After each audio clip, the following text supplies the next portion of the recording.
July 2017. Washington, D.C. and 29 states, including states surrounding Utah, have legalized some form of medical marijuana. The people of Utah are looking to legalize medical cannabis to treat a list of diseases that people suffer with day to day. August 10, 2017. The Utah Patients Coalition gets government approval to start collecting signatures for a petition to get what is now known as Proposition 2 on the November 2018 ballot. I'm Desiree Hennessy. I am the director of the Utah Patients Coalition. Honestly, if you would have told me 10 years ago that I was going to be fighting for medical cannabis for every day of the week, I probably would have laughed at you, but I have a son that is 24, and he has chronic disabilities, and one of them is chronic pain. We had our little petitions that we would take around, and they had the bill on it, and in the beginning we had to have 113,000 signatures from all across Utah. Only 4 days later, on August 14th, they collected their first 1,000 signatures in a line for a Willie Nelson concert. January 9, 2018, Governor Gary Herbert releases a statement saying, "I do believe that people support marijuana use for medicinal purposes. I'd support it too. I just want to have science behind it, making sure that we understand it does do something good, not just anecdotal." He also said that if Proposition 2 does get passed, he will replace it with a different bill. To make sure the science behind it is not just anecdotal, we talked to Karen Wilcox, the professor of pharmacology and toxicology at the University of Utah. My name is Karen Wilcox. I am a professor and the chair of the Department of Pharmacology and Toxicology at the University of Utah in the College of Pharmacy here. I research epilepsy and also do drug discovery and trying to find new treatments for patients with seizure disorders. Recently, the research community has been very excited because Epidiolex, which is a new drug that was produced by GW Pharmaceuticals, has now been approved by the FDA to treat patients with different forms of severe epilepsy. There's a lot of interest in whether or not different extracts or compounds that are in the marijuana plant can maybe help with neuropathic pain, untreatable pain. There is definitely very good evidence to suggest that THC can help with the nausea that is associated with treating people with cancer chemotherapies. And there's also some evidence that different extracts from marijuana plants can maybe be helpful in multiple sclerosis to mitigate some of the spasms that patients have with their multiple sclerosis. Day to day, the pain was just unbearable.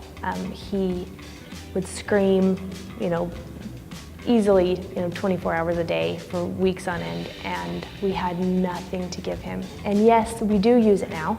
The impressive part for me is how well it's worked. Now we give him just the smallest amount of medical cannabis, and in his G-tube, it's just an oil. He not only is not in pain that day, but there's no lasting effects of the drug. So that's been a miracle for our family, and a miracle for him, just to not have to have this chronic pain all the time. On August 20th, 2018, the LDS Church emails all Utah church members urging them to vote no on Proposition 2. On November 6, 2018, Utah voters passed Proposition 2 53% to 47%.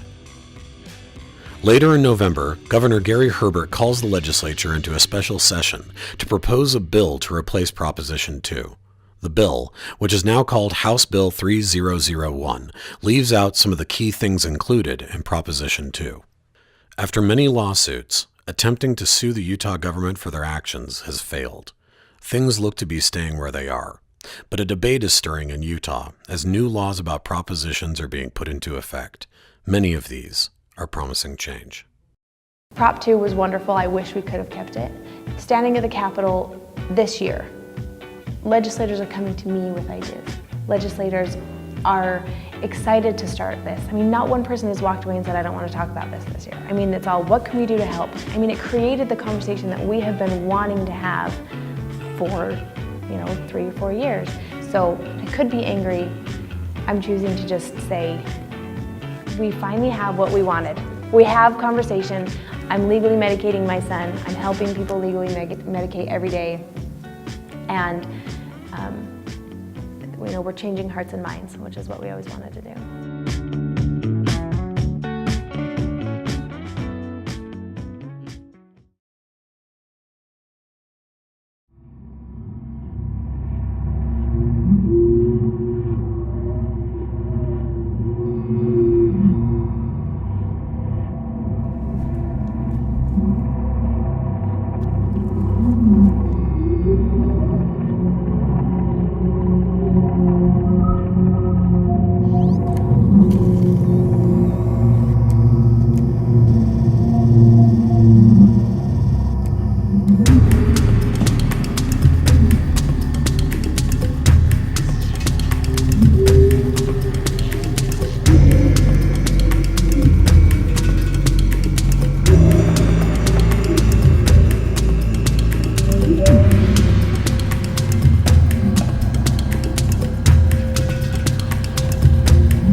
you.